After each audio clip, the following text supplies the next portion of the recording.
कैसे हो दोस्तों। आज मैं अपनी 2021 स्कोडा रैपिड के रिव्यूज के लिए इस वीडियो को बना रहा हूँ। मेरा नाम है कार्तिक महाजन। जालंधर पंजाब में मैं रहता हूँ। It's been a long time since we have this car. मैंने सोचा कि मैं एक छोटा सा एक रिव्यू वीडियो बना लिया जाए, जिसमें मैं सारा कुछ बताऊंगा इस कार के बारे में कि ड्राइवेबिलिटी कैसी है। रिव्यूज तो ऑब्वियसली दूंगा ही इस गाड़ी के, प्रोज एंड कॉन्स इस गाड़ी के रिलेटेड हर एक चीज बताऊंगा, जो मुझे अच्छी लगी, जो मुझे बुरी लगी।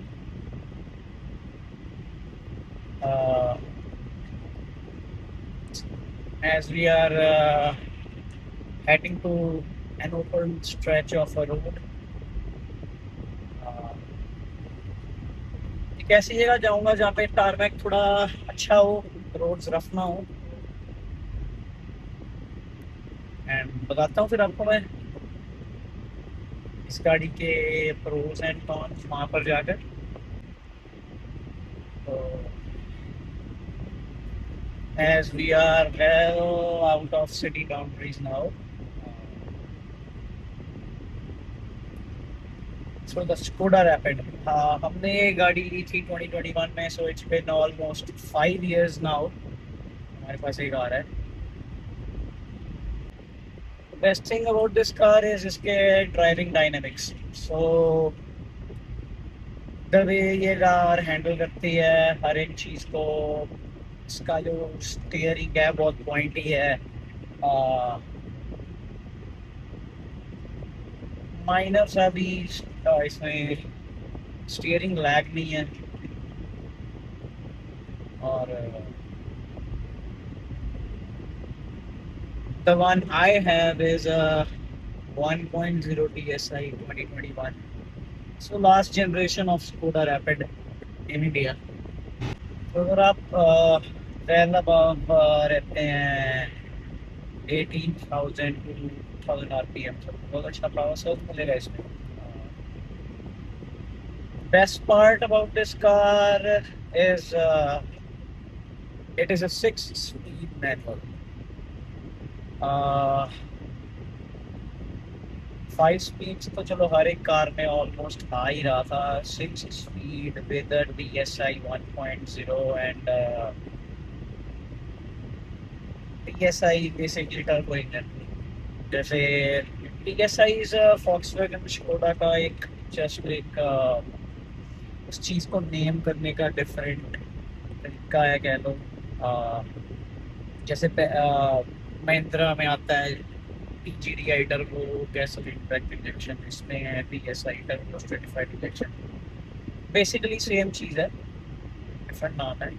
हर कंपनी की चीज़ को डिफरेंट वे से क्लासिफाई करती है ना। तो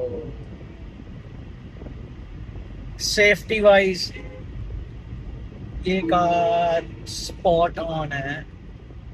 आ, और बिल्ड क्वालिटी इस कार की औसम है। Build quality not even this car, कोई भी स्कोडा VW की कार अगर हम लेते हैं, बिल्ड क्वालिटी की तो बात ही मत करो उसमें। स्पॉट ऑन बिल्ड क्वालिटी मिलेगी हमें उसमें। जर्मन कार है बेसिकली। स्कोडा ब्रांड चेक रिपब्लिक से है, लेकिन एज ये VW अम्ब्रेला के अंडर आता है एंड VW जर्मन ब्रांड है। So most of the time हम लोग इसे कंसिडर कर लेते हैं जर्मन ब्रांड से। इसकी जैसी सिमिलर ऑलमोस्ट मैं कह सकता हूँ 90 to 95% सिमिलर कार थी इन्फेंटो। ऑलमोस्ट सिमिलर थी, body lines, doors, bumper, rear light housings for rear. लेकिन अंदर से तो चलो लाइट थोड़ी डिफरेंट। मेरे पास ये जो कार है ये carbon steel grey, famous colour from manufacturer VW Skoda। Top speed to 14 kilometres an our.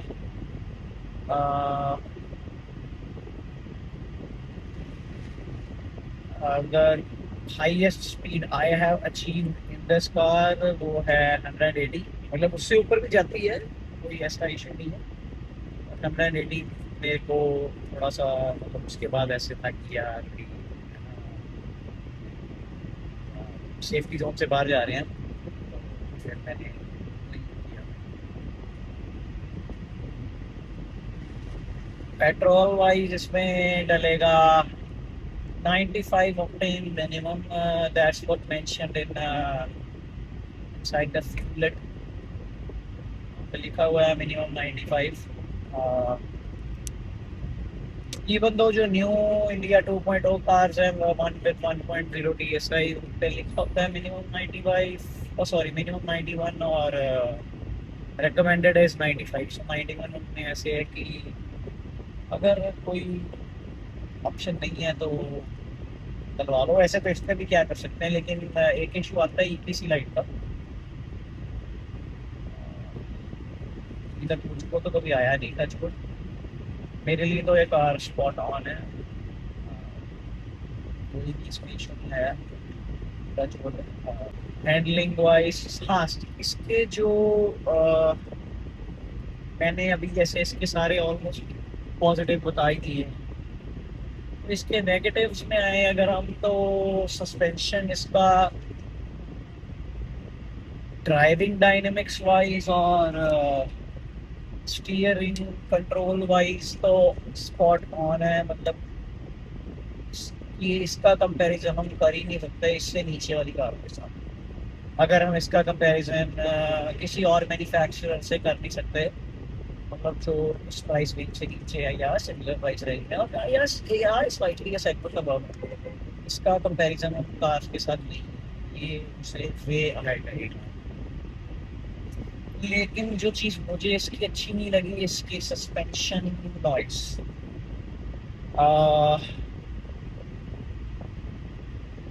जैसे इसका, अगर आप किसी नॉर्मल कार को, मारुति हो गई या कोई और मैन्युफैक्चरर हो गया, टाटा हो गया, उनको अगर आप किसी ऑटो से लेके जाते हो, गड्ढे से लेके जाते हो, तो उनमें आपको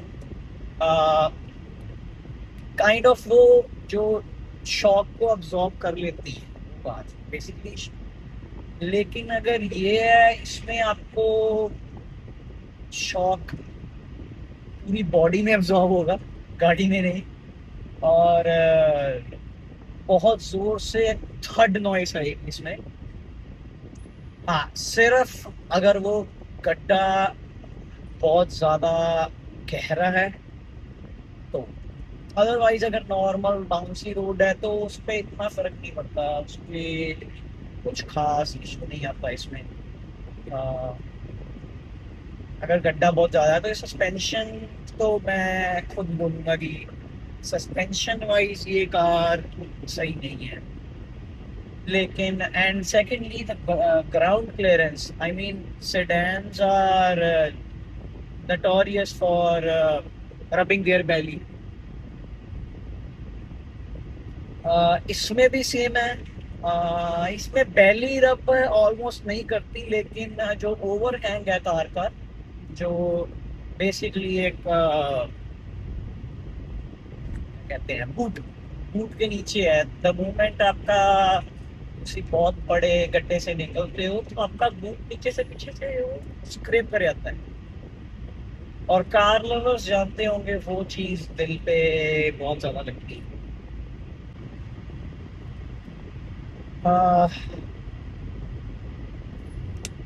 सेकेंडली जो मुझे इस कार में, आई मीन इसमें कुछ कार की गलती नहीं है, कुछ कह सकते हो VW स्कोडा की मैनेजमेंट में होगा, थोड़ा सा।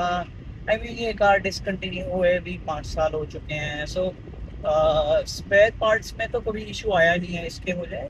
सो इसमें इशू इशू मुझे सेकंड इशू आया, उसमें मैं कह नहीं सकता कि वो डीलर की प्रॉब्लम है या कार की है। वो था मुझे इस कार का एक बॉडी कवर चाहिए था, एंड आई नो इस कार को डिसकंटिन्यू हुए भी कुछ रफली 5 साल हो गए। तो I called my local dealer, उन्होंने बहुत कोऑपरेट किया and even they ordered a cover for me, जो कि उस टाइम पर बैक ऑर्डर पे था। बैक ऑर्डर पे था और बैक ऑर्डर पे होने की वजह से वो अभी मुझे मिल नहीं रहा। देन आई ट्राइड, बिकॉज मुझे चाहिए जो कवर है वो भी OEM भी चाहिए मुझे कार का, बिकॉज मैं कभी भी कोई भी कार का छोटा बड़े से बड़ा कुछ भी रिपेयर है या कुछ भी जस्ट डायग्नोस भी करवाना है, कुछ भी करवाना है, मैं ऑलवेज ट्रस्ट करता हूँ डीलर को। Not only about this car, कोई भी कार हो, मैं या कार है कोई भी व्हीकल है, मैं ऑलवेज ट्रस्ट करता हूँ डीलर्स पे। तो सेम मैं ऐसे ले गया स्कोडा वैगन डीलर के पास। डीलर ने मुझे कहा कि हमने तो इसे ऑर्डर कर दिया है, बैक ऑर्डर पे है अभी, 1 मंथ लगेगा, 2 मंथ लगेगा, उनको भी नहीं पता कितना टाइम लगेगा। अभी वो ऑर्डर हो गया है लेकिन अभी वो ये नहीं पता कि वो आएगा कब तक मुझे मेरे पास। इन द मीन टाइम मैंने जब ऑलमोस्ट काफ़ी वेट कर लिया, नहीं मिला मुझे, then what I did was I ordered it from Volkswagen, because ये कार और Volkswagen Vento almost dimension wise similar हैं। थोड़ा सा थोड़ा सा बस फर्क है कि उन्होंने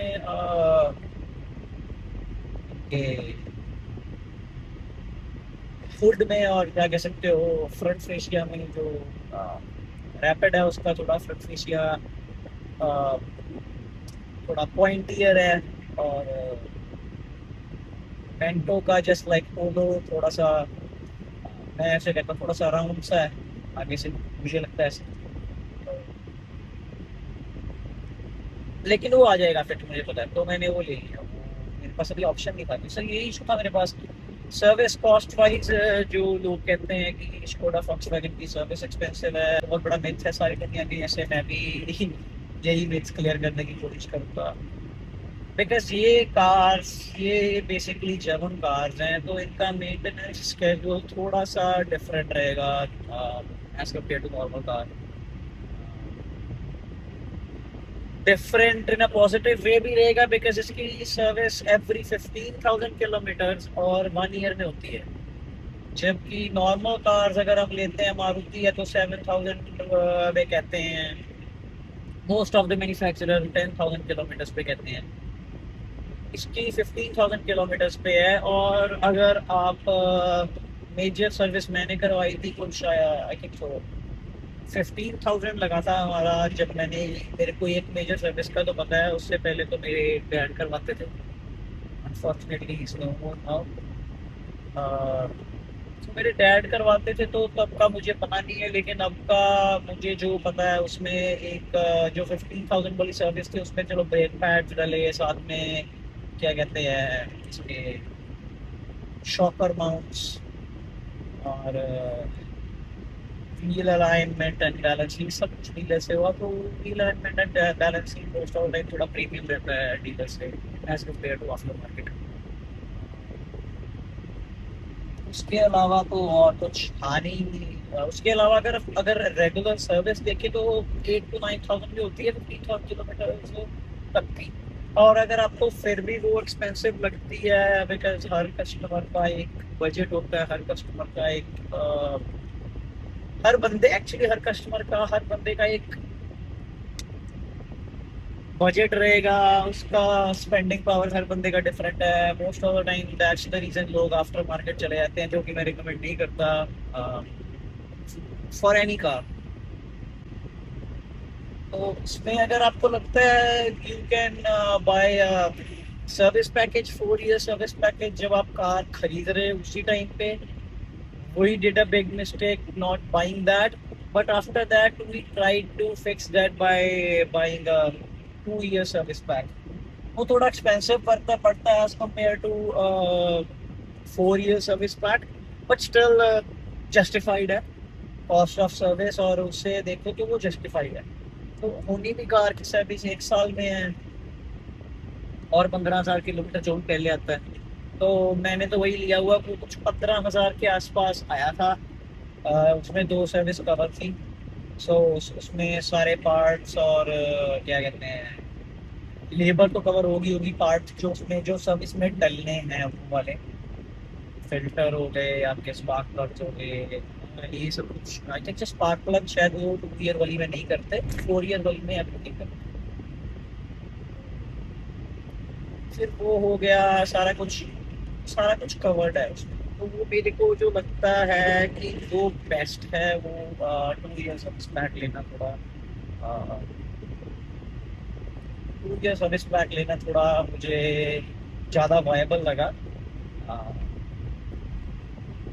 हम इससे कंपेयर करते हैं एक 1 लीटर वैगन आर से, because most of the time लोग करते हैं, मैं सच में बता रहा हूँ, बहुत सारे लोग करते हैं। वो कहते हैं कि क्या हो गया, इसमें भी 1 लीटर इंजन है, हमारी कार में भी 1 लीटर इंजन है। वो रेगुलर इंजन है, नेचुरली एस्पिरेटेड इंजन है, नॉन टर्बो इंजन है। ये टर्बो इंजन है, इसमें जो पावर पंच है, सर्ज ऑफ पावर आपको मीन्स टर्बो जब किक इन करता है आफ्टर राइट 2000 आरपीएम, उसके नीचे नीचे आपको टर्बो लैग डेफिनेटली लगेगा, आपको लगेगा कार थोड़ी अंडर पावर्ड है। लेकिन the moment you hit that speed, the moment you hit that RPM, and you more than happy, आपको तो ऐसे मतलब ये कार बहुत ज़्यादा अच्छी लगी है उसमें। और जो मेरा ये रिव्यू है ये बेसिकली कवर करेगा वेंटो और Volkswagen Polo को, और बोथ 1.0 TSI, बिकॉज मैं 1.0 TSI चला रहा हूँ तो मुझे इसका ही पता है, उससे पहले वाली का मुझे पता नहीं है। जो आते थे 1.5 MPI इंजन आते थे या 1.5 TDI आते थे, उनके बारे में मुझे तो नॉलेज नहीं है। और एक मुझे जो इसमें बुरी बात लगी है वो उसमें कंपनी की दूसरी गलती नहीं है, और गवर्नमेंट रेगुलेशंस के अकॉर्डिंग है। अगर मैं आपको दिखाऊं तो अगर मैं आपको दिखाऊं तो आप ये देखिए, इसमें अगर मेरी स्पीड है तो ये देखिए, अगर मेरी स्पीड मोर देन 80 भी है, लेकिन ये डिजिटल डिजिटल स्क्रीन में ये 80 पे ही लॉक हो जाएगा, ये उससे आगे जाएगा ही नहीं। आ, और अगर मैं उससे 80 से नीचे रहता हूँ तो मैं बेसिकली इस स्क्रीन को यूज़ कर सकता हूँ या इसमें से इंफॉर्मेशन देख सकता हूँ। उसके अलावा कोई इस कार में कोई इश्यूज नहीं है, कोई भी प्रॉब्लम नहीं है इस कार में एज सच। मुझे इसे ड्राइव करते हुए इतना टाइम हो गया है, and even my dad used to drive it, and even even उनको भी ये कार बहुत ज़्यादा अच्छी लगती थी ड्राइविंग डायनामिक्स वाइज। एंड वो कहते थे, किसी ने कहना ना, अगर हमारी कार कोई और ब्रांड की है, नो क्रिटिक्स, मैं क्रिटिसाइज नहीं करना चाहता किसी ब्रांड को, लेकिन कोई भी अगर किसी ब्रांड की कार की बात करता तो मेरे पापा कहते हैं वो उन्होंने कहना कि नहीं, मैं तो स्कोडा चलाता हूँ, मुझे तो स्कोडा चलाने की ही आदत है।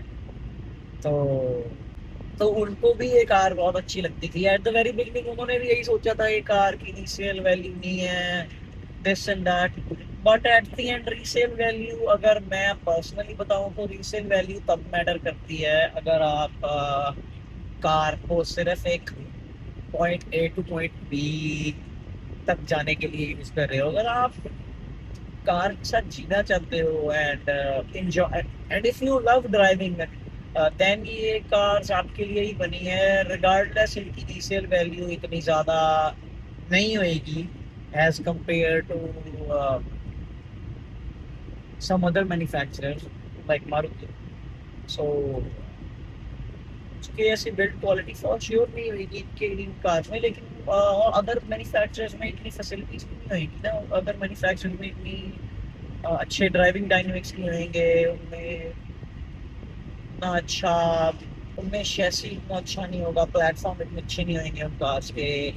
अ, ये कार्स बेसिकली ये कार्स डिज़ाइन हुई हैं ऑटोबान पे दौड़ने के लिए। तो अगर ऑटोबान पे आप लोग इन कार्स को चला रहे हो और वहाँ पे कोई लिमिट्स नहीं होती तो 220 पे भी टच करती हैं, मैंने सुना है अभी तक तो कोई इशू नहीं आता, लेकिन अदर मैन्युफैक्चरर्स की कार करें ना करें मुझे पता नहीं है। नॉर्मली भी कभी कुछ अगर कार ये तो नॉर्मल चीज़ है कि अगर कार रोड पे चलेगी तो टच होगी कहीं पे, या स्पेशली इंडिया में तो हाँ, इधर उधर टच होगी कहीं पे। अगर आप नॉर्मली भी कुछ पार्ट रिप्लेस कराने जाते हो, फॉर एग्जांपल फेंडर अगर टूट चुका है या और कुछ है, तो पार्ट्स अवेलेबिलिटी में कभी इशू नहीं आता। आ, कभी भी कुछ कभी लाइट टूट जाए या कुछ हो जाए कभी इशू नहीं आता, लॉजिस्टिक्स में कोई इशू नहीं है, या ये नहीं कहते कि सॉरी हमारे पास पार्ट्स नहीं है, बैक ऑर्डर पे आएंगे। हाँ, लाइट के केस में एक बार हुआ है मेरे साथ, 42,000 की लाइट है, इंश्योरेंस में क्लेम किया था। तब उन्होंने कहा था कि हमारे पास लाइट स्टॉक में नहीं है, और जो कि made sense at that time because वो पार्ट बहुत एक्सपेंसिव और डीलर उसे रखने क्या करेगा। बट आई थिंक सो जब जिस दिन उन्होंने ऑर्डर किया है और विद इन 2 डेज उनके पास आ गया था, टिल द टाइम उन्होंने बाकी चीज़ें फिनिश कर ली कार के रिपेयर्स में, और सब कुछ सही हो गया उसके बाद। मुझे तो कार टाइम पे ही मिली।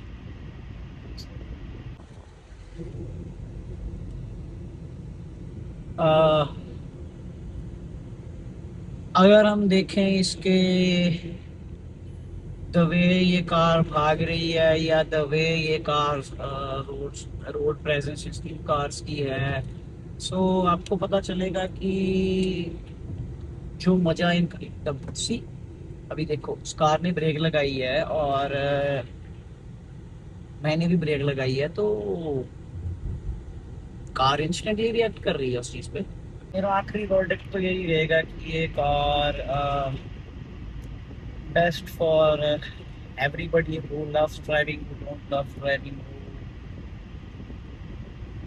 know how to drive, who's a new beginner or someone who is an expert in driving, and youngsters, most of the time youngsters, कोई भी मुझे तो ऐसे ऐसा जॉब की प्रॉब्लम्स आई नहीं है। अगर आप लोग क्वेश्चन हो तो please write me in the comments section, and please do subscribe me so that मुझे और भी मोटिवेशन मिले, एंड मैं और ऐसे इससे ज़्यादा बढ़िया वीडियोस आपके लिए लेके आ सकूँ regarding cars, bikes, reviews, and thank you guys and have a nice day.